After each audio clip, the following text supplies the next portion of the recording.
ప్రార్థన పత్రిక గురువారం 25/7/2024 సరైన ఉడంబడిక.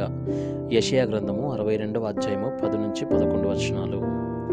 గుమ్మములారా రండి రండి, జనమునకు త్రోవ సిద్ధపరచుడి, రాజమార్గమును చక్కపరచుడి, రాళ్లను ఏరిపారవేయుడి, జనములు చూచునట్లు ధ్వజమెత్తుడి, ఆలకించుడి, భూదిగంతముల వరకు యెహోవా సమాచారము ప్రకటింపజేసి ఉన్నాడు. ఇదిగో రక్షణ నీ యొద్దకు వచ్చుచున్నది, ఇదిగో ఆయన ఇచ్చు బహుమానము ఆయన యొద్దనే ఉన్నది, ఆయన ఇచ్చు జీతము ఆయన తీసుకొని వచ్చుచున్నాడని సీయోను కుమార్తెకు తెలియజేయుడి.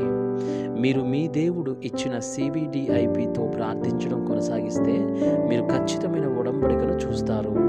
మీ చదువులు 237 దేశాలుగా మారకపోతే పరిస్థితులు కష్టంగా మారతాయి. జోసెఫ్ ఈజిప్టు వెళ్లే ముందు అతను 237 దేశాలకు సువార్త ప్రకటించాలని కలలు కన్నాడు. మోషే 237 దేశాలను రక్షించాడు మరియు ఇజ్రాయేల్ను ఈజిప్టు నుండి బయటకు నడిపించడానికి తన ఉడంబడికగా చేసుకున్నాడు. డేవిడ్ మరియు శామ్యుయల్ ఫిలిస్తీయులను చూశారు మరియు ఆరామును చూసిన ఎలీషా ఏలియా యొక్క ఆత్మలో రెండంతలు పొంది దోతానోత్సవం ప్రారంభించారు. బందీలుగా ఉన్న అవశేషాలు బాబిలోన్లోని 237 దేశాలను చూశారు మరియు పాల్ రోమ్ను చూశారు. ఈ పనులన్నీ వారు ప్రార్థించినందునే జరిగాయి. శేషం అనే పదాన్ని మొదట ఉపయోగించిన యెషయాకు దేవుడు అతనికి ఏ నిబంధన ఇచ్చాడు? 1. శేషం స్థితి. నేను ఎవరిని పంపాలి అని దేవుడు అడిగినప్పుడు యెషయా నన్ను పంపుము అని జవాబిచ్చాడు. సింహాసనంపై ఎత్తుకు కూర్చుని సెరాఫిం చుట్టూ ఉన్న దేవుడు ప్రతిదీ నాశనం చేసిన మొద్దు మిగిలిపోతుందని చెప్పాడు. దేవుడు అవశేషాలతో ఇలా అన్నాడు, మీరు పవిత్రమైన విత్తనం కాబట్టి ప్రపంచాన్ని రక్షించండి.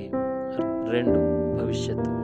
దేవుడు భవిష్యత్తు గురించి మాట్లాడాడు. ఉడంబడిక ఖచ్చితమైనది అంటే మీ స్థితి మరియు భవిష్యత్తు కూడా ఖచ్చితమైనది అని అర్థం. పరిశుద్ధాత్మ ద్వారా గర్భం పొందిన వ్యక్తి సాతానును, నరకం యొక్క నేపథ్యాన్ని మరియు విపత్తులను అడ్డుకోగలడని అతను చెప్పాడు. యెషయా గ్రంథము 7:14.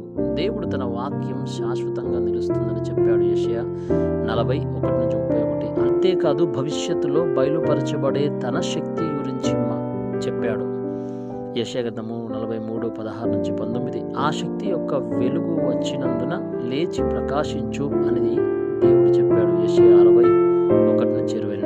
3. డ్యూటీ. దేవుడు కూడా చివరి మిషన్ గురించి వివరించాడు.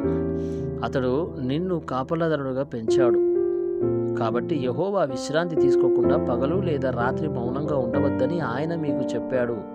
సరైన నిఘా ఉంచడానికి బాటిజాను నిర్మించమని అతను చెప్పాడు. హైవేను నిర్మించి రాళ్లతో తొలగించి దేశాలు దాన్ని చూసి తిరిగి వచ్చేలా బ్యానర్ను ఎగరవేయాలని కూడా ఆయన ఆదేశించాడు. ఉదయాన కీర్తన 5:3, రాత్రి కీర్తన 17:3 మరియు పగటిపూట కీర్తన 23:1-6. మీరు చేయాల్సిందల్లా ఉడంబడికను పట్టుకొని సమస్యల ఆశీర్వాదాన్ని ఆస్వాదించడమే. మీ మెదడును రక్షించడానికి ఆత్మ మరియు శరీరం మీరు కేవలం కొన్ని లోతైన ఖర్చు అవసరం. సౌకర్యవంతమైన మరియు